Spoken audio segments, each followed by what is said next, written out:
Welcome to the Art of Breeding with Brian Reeder.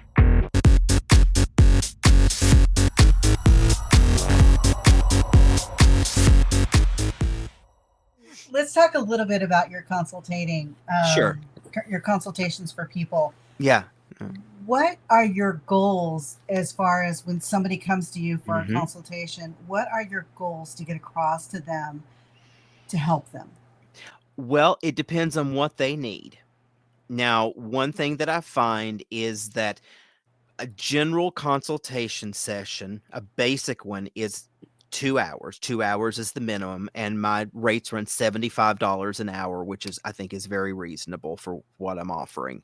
So it's basically $150 for a session, and what that consists of is an hour for me to get the research together, to basically pull together what I need to do for them, what I need to tell them, and then an hour conversation, usually just a phone conversation, although there are instances where I type it up for people. I'll type up a quick page or so that details what they need to do. Generally, it's one question. So it's like, what do I need to do to get the legs yellow on this line? I'm getting willow and white and slate. How do I get the legs yellow? Or it's something like, how do I get the earlobe red? Or how do I perfect the points on this comb? What I get a lot is, how do I go from this basic, I'm trying to make a color variety, let's say Millet floor. How do I get it from this that's not looking quite right to an actual Millet floor? Or something like that. Or how do I make a creel? So it's one thing. I'd have people sometimes who I occasionally mentor that is more expensive because I invest a lot more time in it. I don't recommend it unless you've got money to burn and you just really want to sort of soak in this knowledge, because it's intensive and I'm going to layer you down with information when this starts. If I'm going to do it, I'm going to be serious about it. I'm going to want them to be serious. So, in a situation like that, maybe someone will come to me and they want me to help them develop, like a base breeding strategy, or they want to develop a new variety. And that's not something I can do in a 2-hour Right. session. Right. That's something that maybe we need to set aside 3 2-hour sessions, or we need to set aside a 2-hour session every month for 6 months or something like that, to really not only get all the information in that they need, but stick with them through the process as they're raising the chicks, evaluate those chicks for them once a month, that kind of thing. Help them select the chicks that they need to move forward with. And so that's a longer process and it's more expensive. But, if you've got the money and you want to do it, I'm here to do it. Yeah, you it's know? really hard to teach everybody Yeah. everything in one session because Yeah. if they're asking questions, it's usually at first it's the questions that they need answers to right then. Yeah. But if you're trying to go further than that, then things change as the family's developing and growing and it's changing. Mm-hmm. Those questions change, That's right. and And another thing is, they want you to map out a 5 or 10-year game plan, and I can give them the big strokes, but until I see what they hatch in that F1, I can't be sure what to tell them to do for the F2. I Yeah. need to see it at each step along the way. I can sort of give you hints. Now, I have people who'll come to me and we do a 2-hour session, and then they come to me a year later. They'll send me some pictures of what they've raised, and then I'm going to help them with that. I'm going to tell them kind of where to go with next. But that's not really mentoring. That's just basically, we do a session once a year as they move through their program. And so that's another way to do it. And we're just focused on 1 or 2 things. And it's, but the other thing, Kenny, you and I get on here and we talk for hours and barely scratch the surface of certain subjects. Oh, yeah. we're You not know? done. I think we've done 40 hours or more of instruction, you and me, and Yeah. there's still more to talk about. Oh, we've not even Yeah. started to touch on feeding methods. We've not even started to touch on origins, Yeah. those kind of things that are all really interesting topics that I want to cover at some point. And we've not even had time to start to touch on them. Yeah. We did a little in that first recording session that we did, but not in any depth or Oh no, seriousness. I We were can't wait just for you to get talking. started again on that one. Yeah, Yeah. someday. Mhm. But So it depends on what the person needs and what they want to invest in and what they want to do. But what I find is really effective and really helpful is when someone is at an impasse with a specific thing, that I often can help them get past that impasse and open up information for them that will allow them to move on to the next stage of their journey with that project. Yeah. And so that's what I think is the most valuable thing I have to contribute. In the right setting, I can contribute a whole lot more, but I'm extremely busy. And so I don't have the time to just, devote hours and hours and hours. And that's the reason I even charge for it. It's not that I'm trying to get rich or rob people of their money. I usually don't have the time to do it anyhow. But in certain instances, and I will say this, one of the main instances that will get me to agree to mentor someone is that they will listen and apply that information. Yeah, it's a big one. Otherwise, just because they do a coaching call doesn't mean they're going to do what you tell yeah, them to do. and Yep. otherwise, there's no amount of money that's going to persuade me out of my garden with my daily breeding program to waste my time. Yeah. Because there's some people that will set up a coaching call with you over and over again. I get this too, but you can tell they're just not learning, and then it's almost at a time when I'm saying, okay, you're wasting your money here. It's time for you to move on because you're not really understanding or grasping what I'm talking about. And you're not even applying it. So. And then there are those instances where people want you to give them answers that just don't exist. Yeah. Or tell them, yes, you're doing it right when they're doing it wrong. Yeah. Or they're going the wrong way for what they're saying they want to do. Let me say this real quick, because I deal with this too. Is my turn. No, and what I like about you, Brian, is there's some teachers that are show-offs and they just want to show everybody what they know. And then there's those that actually teach what you need to know. Yeah. And that's what I like about you, because this was, I don't want to say this is hard, but I was like everybody else at first, where I felt like genetics was going to be a little tough to grasp, but you've done it in a way that made me understand it easier, and I was able to grasp it. And every time we've talked, every time we've done a video, every time I've read your book, it's come clearer and clearer to the point where a light bulb went off and it just all came clear. And it's like, it's easier than like most people think. They just got to apply themselves. Yeah. Well, good. I'm glad to hear that. Basically it comes down to, I am an introvert and I'm not a people person. So I'm not wanting. You would never know. Well, I can be personable. I like talking to people. It's just that I would probably rather be out evaluating daylily seedlings. No, I totally get that. If I had to choose one or the other, it's always going to be, I'd rather be editing a video. Because I don't know. I mean, I was always kind of a nerdy intellectual kid. And so the other kids didn't really want to play with me. So I just learned to entertain myself, and I just kind of entertain myself better. But I like people. I mean, I'm not a misanthrope. I'm just an introvert. And so if I'm going to choose between interacting or doing one of my creative projects, I'm always going to pick the creative project. But I am a personable person. I like interacting with people, and especially when there's a good flow and the person is really taking in what I'm saying and can utilize that. Not that they're going to do exactly what I say. It's not that I'm wanting to be a dictator. It's that I want them to make use of the money they're spending and the information I'm taking the time out from other things to relay. And you're like me too, where you want to see them improve. You want to see that the knowledge you're passing is going to the right person. It's going to accomplish the right things, because there's nothing worse than trying to help someone and nothing. Right. Well, and more than anything, I want to see the birds improve. That's right. My goal is the improvement of chickens for their preservation for the future, because our ancestors spent millennia crossing jungle fowl species and getting these things into stable, genetic, reproducible, fertile populations. And in 150 years of show breeding and production breeding, we've all but ruined them. And I know people don't like to hear that, but look how easily they get sick. Yeah, show breeding has done some really cool things, But basically, show breeding grew out of Darwin. It did not grow out of Mendel. Later show breeding grew out of Mendel. Okay, so the early show breeding is the 1840s to like 1900. Remember, Mendel was writing in the 1870s, 1880s, but his papers didn't come out until after his death. They were rediscovered in 1900 or not around 1900 and were brought back out, and it's only after 1900 that Mendelism becomes a thing. So show breeding is Darwinism.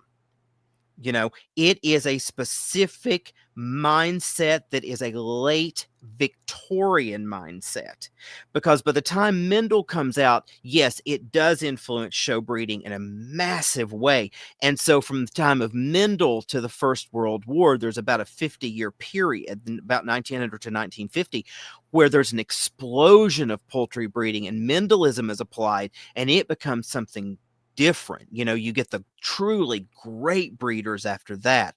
You get Dan Young with the Leghorns, you get E.B. Thompson with the Barred Rocks. You get these great breeders who are breeding commercially and also exhibition quality.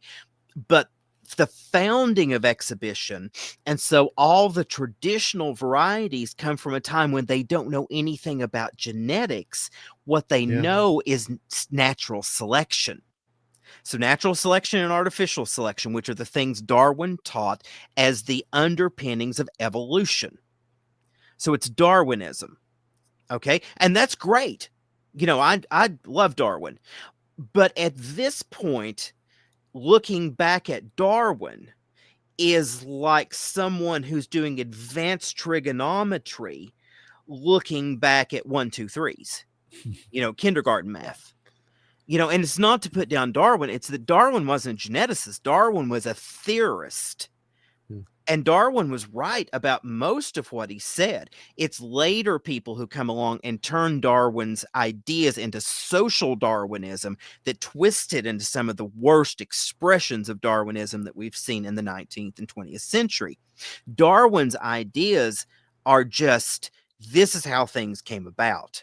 It's a real simple kind of thing, actually, when you read his work. But exhibition breeding is Darwinism.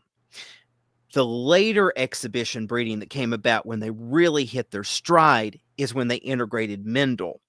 But the problem is when the 1950s rolled around and people were moving from the country to the city and keeping poultry fell out of fashion and a commercial industry arose, the people who stayed in the country maybe didn't understand Darwin, maybe had a negative view of Darwin, certainly maybe didn't understand Mendel, maybe had a negative view of science in general, and they were only trying to place trophies because we're like Dan Young or E.B. Thompson were producing 10,000 birds a year and were commercial egg and meat producers, while also breeding the top winning exhibition birds that were placing at Madison Square Garden. The people who were exhibition breeding from the 1950s on weren't doing anything commercial. So birds only became about the looks, and it only became about this Darwinian kind of ideal of survival of the prettiest, you know, which I mean is a form of eugenics, derives out of these same kind of ideas, you know, that you're selecting for a phenotype. And I've had show breeders tell me when I was a kid and even up into my 20s, it doesn't matter if they lay. You know, here's an exhibition Rhode Island Red.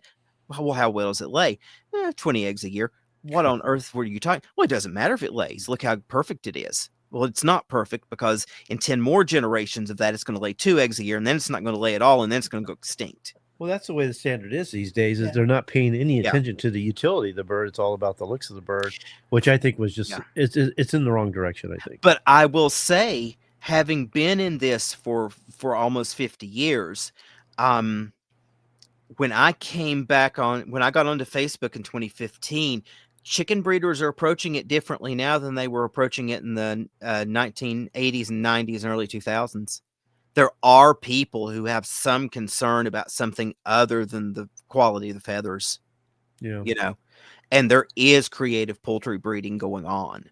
It is in much, much better shape in spite of the problems that are still there than it was. And that's a big part of what got me to realize, oh, okay, maybe, my books and my blogs and things have had a little bit of an impact, and maybe people have just changed. And, even outside of me having an impact, maybe just they have more information and a broader perspective now. And so that was encouraging to me to get back into it a little bit, to get some more information out, because I felt like there was fertile ground for it now. Where when I left it in, say, around 2006, it was either people show breeding, or people working in the commercial industry, or people trying to make new breeds or varieties who really didn't know how to even breed regular breeds and varieties. And there was very little else, and almost everyone who was supposedly knowledgeable in genetics didn't know what they were talking about. And I hate to sound ugly, but it was just No, it's true. true. Yeah. They didn't understand the layering, the process, the relational nature of varieties. I remember saying to people, well, if you're going to outcross, then you outcross on the same allele and with the same skin color. And people be, well, why would that matter? Well, it's just a gene. I'll just say, well, just it does. It just makes things easier. One of my goals with my research was to find the easiest way to do this, because I had spent my life watching people do the hardest way. Mm. Yep. Like, say I would know someone, they were going to make a new color variety of cochin, and they would start crossing up blacks and buffs. You're not going to get a Malay floor that way, and it was Yeah. just crazy things, just like when we did the thing a little earlier, and there was a lady there talking about her uh, buff leghorns that she wanted to put rose combs on them. Someone had told her she needed to get, I think they told her, black rose comb leghorns to cross them to these buffs to bring the rose comb in. And that's the absolute worst thing you do, because you bring in a different allele, and you're bringing in all those melanizers that have to be bred out. You're going to ruin those buffs for generations. The easy way to do it is, it's a different allele, but just go to the light brown, and then you can bring in the rose comb, and all you have to breed out is the light brown allele and the absence of ginger and Colombian. In other words, you have to breed the ginger and Colombian back up. That's it. Well, that's what we're talking about, Brian. It's Is about there's doing so it the much easy way. misconception. There's so much misconception out there online Mhm. that people get discouraged. They don't know what direction to go. You ask one question on social media, and you get 100 people giving you different answers. And none Everybody of them are right. thinks they're a geneticist. Well, and at heart, I am a lazy person. Now, people would not realize that, since I work constantly. I am not afraid of work. I will work hard, but I will not do one thing. I will not lift my hand to do something unnecessary. So I want expedience. I want the thing that's going to work, that's going to work the easiest with the least effort. That was a big goal of the research too, to find out, how do you do this stuff? How do you do it effectively? How do you not spend 20 generations spinning your wheel? It's just like when there was a breeder who, back in the 1960s, I think 50s, 60s, made brown cochins. They had been a variety. They vanished. Someone remade brown cochins. So my guess is he crossed partridge to black. But he spent 20 years getting them to brown. Well, my friend Robert Anderson wanted to recreate the brown, because they're extinct again. And he and I worked together, and he now has browns 5 generations later, because we worked on it and figured it out. And he had and here's another thing people have to be watching for, are these accidental synchronistic events that just sort of appear. So what happened was, he was crossing partridge with some of the other colors, and we would have worked that out, and some of that could have worked out. But what actually ended up working out was that he crossed, I believe, black and blue, and accidentally got a brown hen. Got a blue-brown hen, which meant that the blues and the brown and the blacks were still carrying some brown. Now, it wasn't at a high enough allele frequency in the population that he had never seen brown out of them before, but he'd started the brown project, and he got a brown hen out of crossing blue and black. So she had 1 dose of the correct show type brown, and she had 1 dose of the non-show type buttercupish, not as good for show patterning type brown. And so in time, he bred up from her the correct type of brown, and now has them that are pretty much brown. It took him a while to get soundness in the breasts. He told me just recently that this year he's got soundness in the breasts, but it's in 5 generations. And that's expedience, and that's because he worked with the right birds. But most people would have done something crazy like, let's cross buff and partridge, or let's cross brown and, let's cross partridge and black, or something, that's just going to bring in all these additive genes. You're going to spend the 20 years this other guy in the 1950s and 60s spent breeding that out to get to brown. So it's always about trying to match as many genes in common when you outcross, and that's the thing. Occasionally I'll have someone come to me for consultation, and they want to create a new variety or create a new breed. And this is stuff I stress is figure out how to do this by matching as many genes as you can in common. That's so right. That you're not having to try to adjust, breed out and breed up that many genes, Yep. That's a good point. I've got something to say here. Okay. You better hurry before I jump in. I know. My goodness. So I just want to let everybody know this fact here, because it happened to one of our friends, and I know the storyline of it is she wanted to create this new variety or something like that, and she reached out to you, and you're like, save your money. That's not possible. And that's what I mean. That's what I'm saying is Brian is a very honest person, and he's not going to take your money for a consultation if he doesn't think that he can help you with what you want to do. So that's one thing that I wanted to mention. Yeah, again, it's a waste of my time, and my time is more valuable to me than the money. I mean, trust me, if money meant more to me than time, I wouldn't be breeding daylilies. I wouldn't be writing chicken books. I wouldn't be doing a chicken YouTube. There's a cap on how far that can ever go. I'm never going to have 1 million subscribers, Well, you never know. You never know. Well, I doubt there are 1 million chicken breeders on the planet. Oh, I think there are, but you've been on our show, and your shows are one of the highest ratings that we get. See, you're filling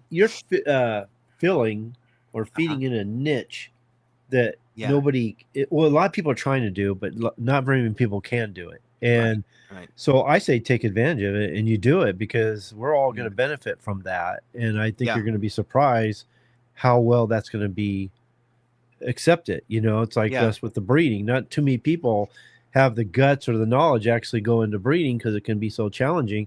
And we just did, and we filled a niche that needed to be filled. So those are the ones that are successful, is the ones that fill the niche that nobody's filling, really. Well, that's good. I mean, I'm open to that. I'm not close to it, but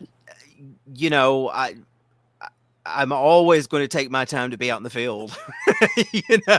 So there's maybe a cap on me. Well, I must be doing something right, because I got over 40 hours of video with you, so I'm. Yeah. I'll get more. So well, and those first couple of sessions that we did that ran for hours and hours and hours, that was really, I hadn't talked to anyone much about chickens for years. And so it was just a lot of things I had been thinking about since I had gotten out of it in 2006 to 2008. That sort of just all bubbled out, so I mean, you really caught me at a specific time in a specific mood where I was in the place to do that. Well, you didn't come on to teach me teach anybody anything. We were just getting online to get to know each other. It turned into almost a 6-hour talk, which I peeled off a bunch of the information and made videos out of, Sure. So, yeah. Yeah. Although I think I was on the phone then. I didn't even have any of the videos set up or anything. No. So it's fairly poor quality, but it's the information's good. So, people can make use of that. Yeah. But, I just kind of wanted to let people know sort of what I'm all about. I'm about some real specific stuff. If I ever breed chickens again, it's going to be me over here doing my own thing and I don't care about standards. I'll make my own standard. And that's the thing.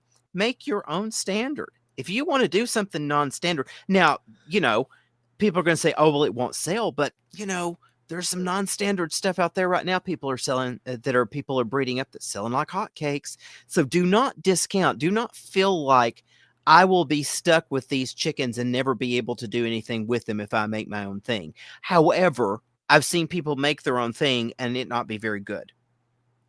So it's a double-edged sword. Both things can happen. If you make something new, something interesting, something that appeals to people, and you do it well, there will be a market for it. So don't feel like if you need to supplement, with a little money to buy their feed or something like that. I understand that. I'm not rich. It'd be nice to, I sell daylilies out of my breeding program, and that pays for the stuff I have to put back into the breeding program, and I couldn't do it at the level I did if I wasn't making a little bit of money. I'm not getting rich on it by any stretch of the imagination, but people shouldn't feel like they have to be trapped in keeping something they don't like just because it's the hot thing of the moment. Or because I can't sell these if they're not standard. We're moving into a world where it seems to me that a lot of people are just interested in keeping laying birds, and Yeah. you could have a market in your local neighborhood where if you develop something that's appealing and useful and hardy and well adapted, that you could just sell those to your neighbors and make enough money to pay for your feed. Now I know there are people who want to go out and buy the hottest, latest, and greatest popular show breed that they can pump out birds, and they think every chick they hatch is going to look just like the top show winner that they paid a fortune for, and they can be boxing those off around the country for $800-900 a bird. I know all of that occurs. I have a good friend who's a real good breeder who gets a lot of money out of birds.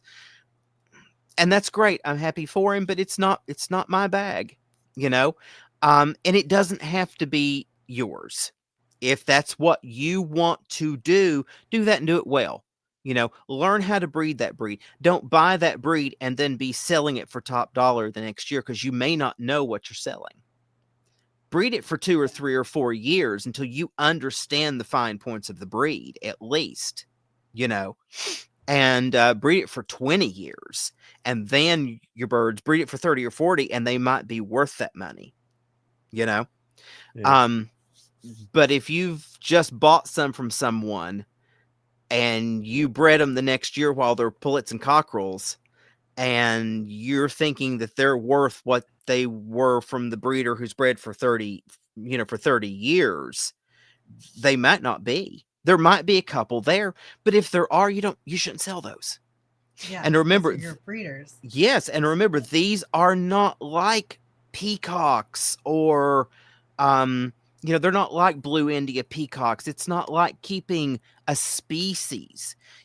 Every one of them is not representative. Every one of them is not top level. Every one of them is not up to par. If you breed blue India peacocks that have not been crossed to green Javas, they don't have any Spalding blood, and they don't have any mutations, every blue India peafowl is going to hatch and be a representative blue India peafowl. Same thing with wild type ringneck pheasants. Same thing with red gold pheasants. Same thing with impayans or any of these breeds. Same thing with Moluccan cockatoos, hyacinth macaws, blue and gold macaws. These things that are not modified domestics and that don't come from hybridization. Those things will reproduce reliably the same thing, so that every one you produce out of them is resellable as that thing at that level. But if you want to breed and sell, do something other than chickens or domestics, and especially domestics that come from hybridization, because you are constantly having to work to maintain them, and not every one you produce out of even the finest lines will be up to snuff. Yeah. I'm always telling people that the meat and eggs that you get from your chickens are going to be the most expensive meat and eggs you've ever eaten. Gourmet. Yeah, But it's right. going to be good. And it's going to be good. Yeah. If you think you're going to make money from your chickens, you might start out making a little bit, but it's going to take a while to get to a point where Yeah. you're going to feel like it's worthwhile. You got to go into it with a different attitude. Do you love the birds? Do you love working with them? Do you like seeing them improve? You know, that's the key. And then just like Brian said, just be single-minded in what you plan to do. Be careful who you get your information from, because they're either going to send you down the wrong road, or they're going to discourage you. But, you know. Well, and, you know, are you still going to like them and feel passion for what you're doing when you're out there in freezing weather, cleaning out waterers, and your hands are wet and have gone numb, and you think you now have frostbite? Are you still going to feel passionate about this that day? Are you going to feel passionate when it's 110 degrees out and you and the chickens are all about to have heat stroke, but you've got to go out and do their water 3 times that day because they shit in it the minute you cleaned it and put fresh water in? Or you can't go on vacation because you can't get anybody to take care of your birds for you, you know? Yeah, That kind of thing. exactly. Exactly. Yeah. So, I mean, they're a pain in the ass. You know, they really are. They're demanding and they're constant work.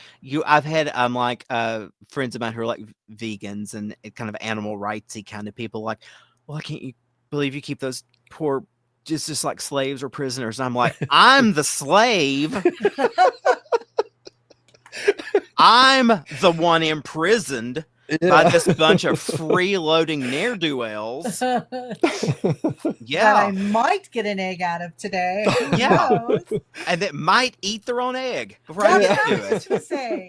Yeah. So yeah, no, it's you are the chicken slave when you keep chickens, because here you are having to tote these ingrates out their food so they can shit in it the minute you turn around and waste $42 worth of grain that you put out for them that day, you know. And then they do all these stupid things. Like, one of the stupid things that always drove me crazy is some of their performative behaviors.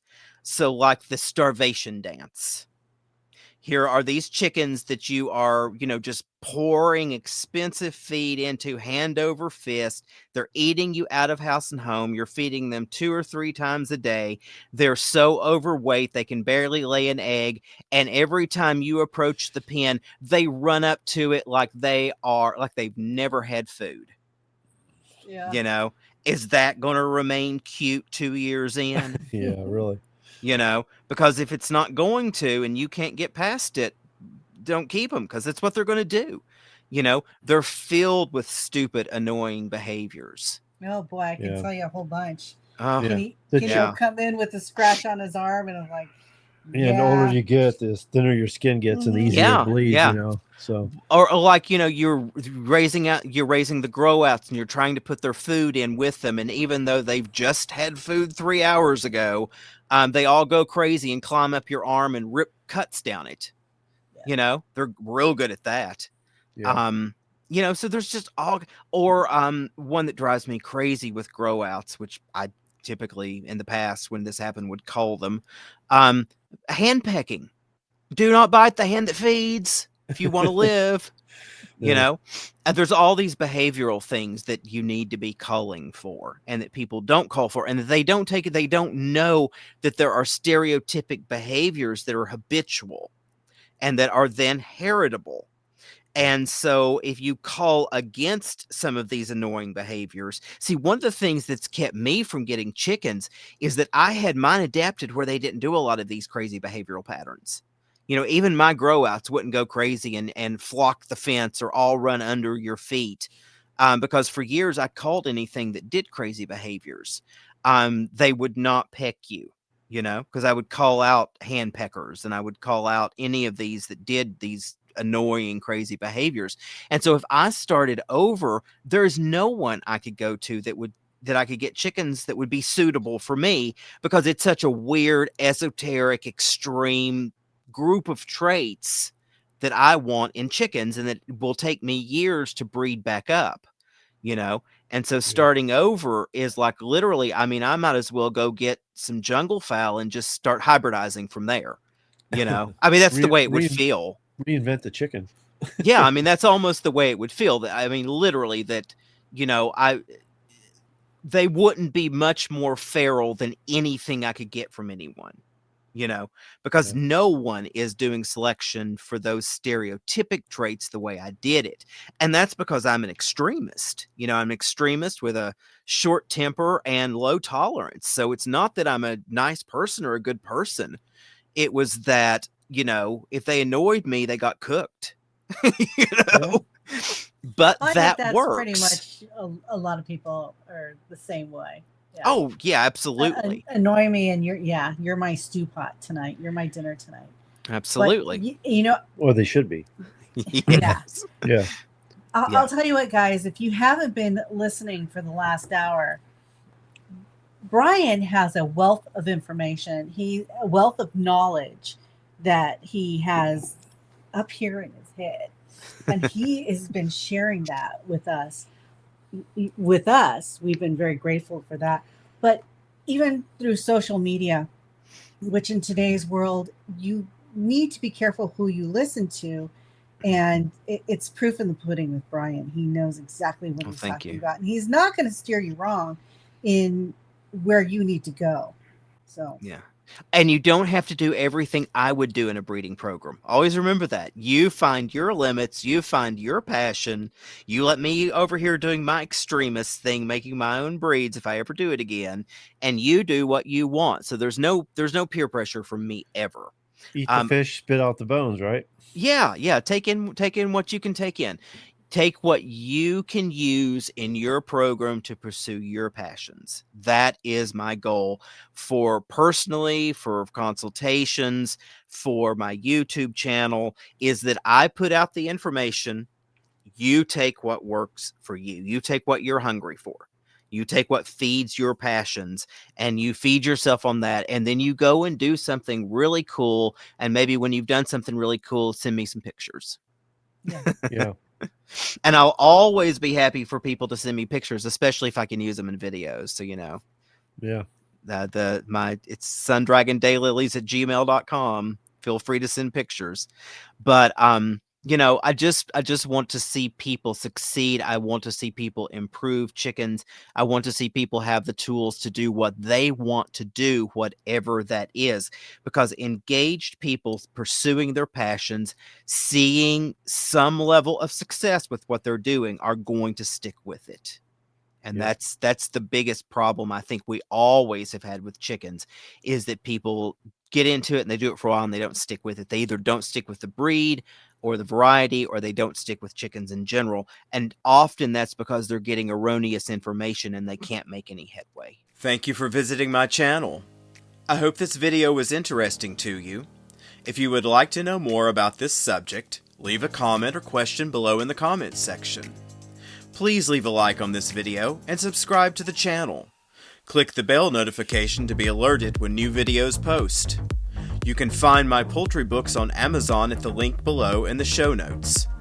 My daylily website, sundragondaylilies.com, offers information on booking me for consultations on your specific genetics questions or mentoring for your breeding projects.